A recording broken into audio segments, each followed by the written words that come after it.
Hello, what's up, y'all? How y'all doing? Haven't did a video in a while. Just kind of been on my laziness thing going on. Ain't got nothing to do with nothing else. But I'm just back at y'all about this lady who was training to be a police officer and ended up shot and killed in the training classes. That's a little suspicious to me. But let's see. Here's my disclaimer. Right Act 1976. Allowance is made for fair use for purposes such as criticism, comment, news reporting, scholarship, and research. Fair use is a use permitted by copyright statute that might otherwise be infringing. Nonprofit, educational, or personal use tips the balance in favor of... Uh-oh, y'all. I messed it all up. But yeah, y'all seen that. And here's the story I was telling y'all about. This coming. It was the worst day of our life. It's video you'll only see on the Shade Room. After a full day of teaching, her police instructor pulled out a gun, shot her in the chest, killing her. Her attorneys say he was joking around with the group and thought it was his training gun. He got away with murder. That's what we feel. But her family wants justice. Why, they say he should have never had a loaded gun in the first place. I'm Justin Carter. This is TSR Investigates.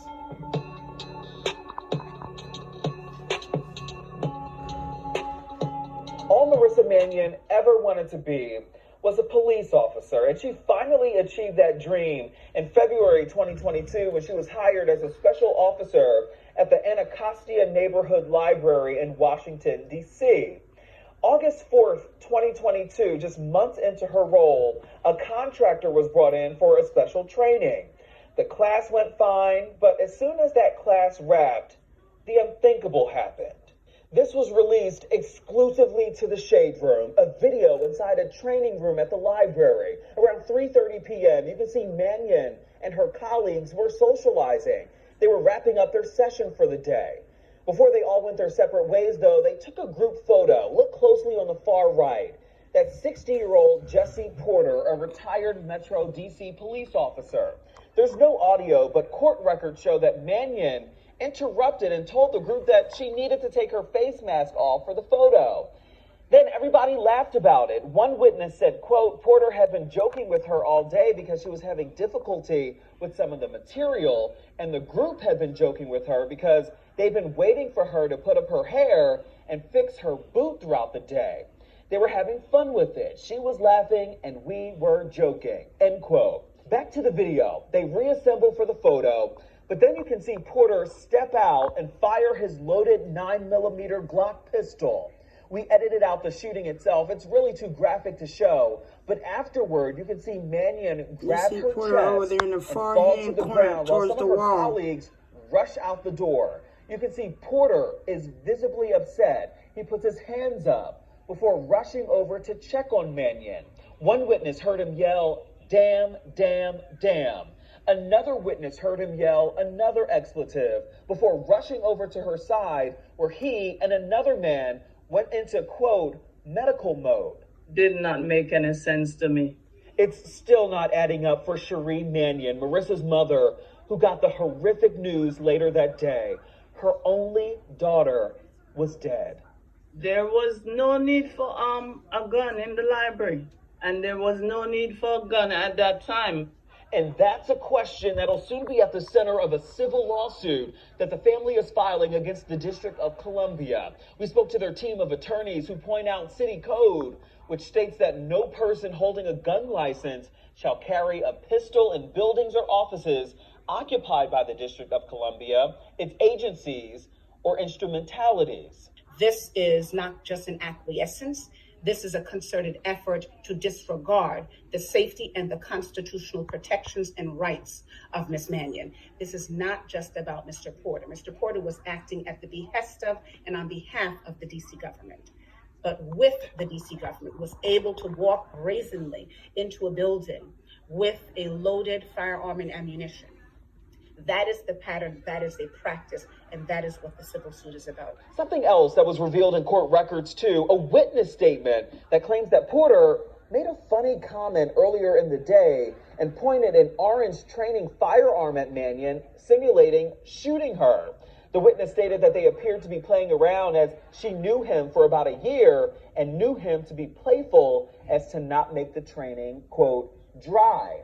When police showed up to the scene later, you can see Porter was never placed in handcuffs and was allowed to stay home as the case played out in court. What they should have done and what policy requires is they should have taken his weapon from him immediately. They should have handcuffed him immediately. They should have sent him for drug and alcohol testing immediately. Yep. They should have separated himself from the scene immediately. That's how you protect the integrity of what happened. Quite frankly, people were very casual, didn't treat him as if he was a shooter. But we have the civil process. These facts will come out. This summer, Porter took a plea deal. A plea deal of involuntary manslaughter. That was something I can tell you that the family vehemently objected to and made those objections very clear. Mr. Porter was sentenced to the very bottom of the guideline, the 36 months that you referenced. The deal is lighter than the second-degree murder charge that a grand jury originally called for. He had a weapon. He pulled it. He deserved more time than 36 months. He deserved, honestly, life in prison to my family. Oh, God. Nothing can bring her back. My daughter is dead? No, man. I think we need bigger justice than this, man. Manyan leaves behind a 5-year-old son who just started kindergarten. We also reached out to city leaders about possible civil litigation. We're still waiting to hear back.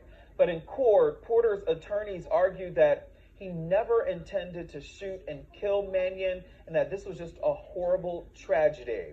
We're also told that they asked the judge for leniency for him based on his lack of criminal history and his 33 years in law enforcement. The judge did take some of that into account, justifying that 3-year sentence for him, and said that he believed that Mr. Porter was deeply and genuinely remorseful for what he did. For TSR Investigates, I'm Justin Carter.